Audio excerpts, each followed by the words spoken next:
今個禮拜再同大家衝出香港，飛到距離香港9小時飛行時間嘅澳洲墨爾本。過到嚟墨爾本，最出名嘅就係墨爾本 CBD， 呢度有免費電車乘搭。其實遠離墨爾本 CBD， 你就有好多機會可以同大自然接。其中有一個地方，相信睇完呢條片之後，你都會有興趣去。佢就係位於 Belgrave 嘅 Popping Billy Steam Train， 好分比利蒸汽火車。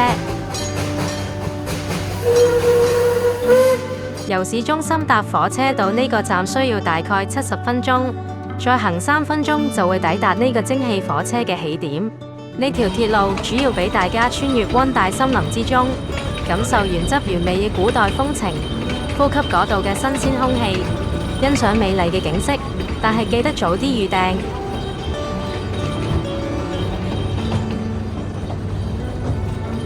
呢架火車可以俾人坐上車廂旁邊嘅欄杆位置，不過記得緊握扶手。成條火車嘅單程時間大約1小時50分鐘，來回就需要5個鐘，因為包括喺目的地休息嘅時間。唔想錯晒成條路線，唔緊要，路線主要分為5條俾大家選擇。相信最多人選擇嘅就係由 Belgrave 站去 Lakeside 站。小編今次都選擇咗呢一條路線，同大家一齊欣賞風景。今次亦都有導遊帶領我哋去，佢哋都好好，喺我哋搭緊火車嘅期間拍攝咗3條片段。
睇完有冇吸引你去呢？